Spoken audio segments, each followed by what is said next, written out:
अस्सलाम वालेकुम जी। एक मैसेज बहुत ज़्यादा कि हकीम साहब पित्ते की पत्थरी के हवाले नाल कोई नुस्खा शेयर करो कि पित्ते का ऑपरेशन ना करवाना पवे तो वैसे ही अल्लाह शिफा दे दे। शिफा देनी अल्लाह की ज़ात नहीं है, बाकी बंदा कोशिश कर सकता है। तो अल्हम्दुलिल्लाह जिन्ने भी नुस्खा जात मैं शेयर करना, मेरी कोशिश यही होंदी है सिंपल आसान चीज़ शेयर करा, नुकसानात ना होण, साइड इफेक्ट्स ना होण। तो हर्बल चीज़ के वैसे साइड इफेक्ट्स है भी नहीं, लेकिन बहुत सारिया चीज़ां ऐसियां होंदियां जिन्हां दे साइड इफेक्ट्स होंदे आ। खास तौर पर कुछ जहरीले कुश्ताजात वगैरह इस किस्म दी जिहड़ियां चीज़ां इस्तेमाल करवाइयां जांदियां, उहदे च बहुत एहतियात की ज़रूरत होंदी है। तो शेयर मैं वो करना कि जिहड़े आसान होण, साइड बजाए बंदा फ़ायदा चुकण दे नुकसान चुक लवे।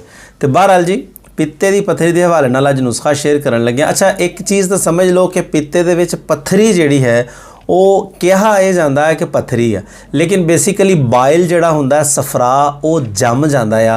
तो इस नुस्खे का काम ये होएगा कि वो सफरा जड़ा है हल हो जाएगा अल्लाह के हुक्म दे नाल, कि मतलब वो जमिया होया जड़ा महलूल है वो हल हो जाएगा, वो ख़त्म हो जाएगा उतों, तो अल्लाह के हुक्म दे नाल शिफा मिल जाएगी। नुस्खा बड़ा सिंपल है, 4 चीज़ां नुस्खे दे विच है।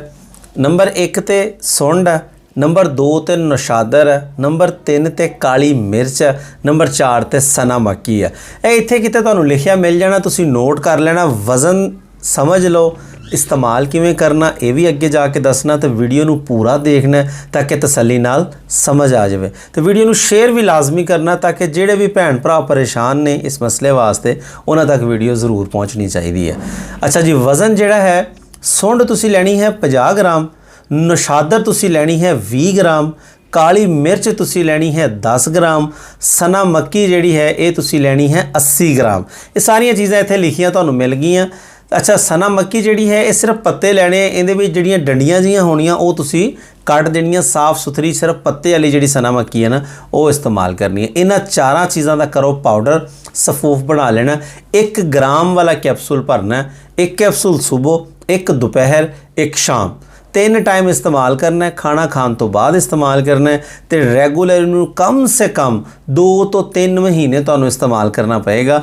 लेकिन जिहड़ी पित्ते की तकलीफ है वो इंशाअल्लाह 1-2 दिनों के हफ्ते के तुहानूं बेहतर महसूस होएगी। जिहड़े दर्द तो बहुत सारे मसले मसाइल जिहड़े आते हैं देखण च वो अल्लाह के हुक्म दे नाल बेहतर हो जाएंगे। तो इंतहाई आसान सिंपल मुजरब नुस्खा तुहाडे नाल शेयर करता है। उम्मीद करने जी वीडियो चंगी लगी होएगी। लाइक ज़रूर करिया जे वीडियो नूं, शेयर लाजमी कर दिया जे हजे तक नहीं कीता, जे फॉलो भी हजे नहीं कीता, नवे आ देखण वाले तुसीं ते फॉलो ज़रूर कर लो।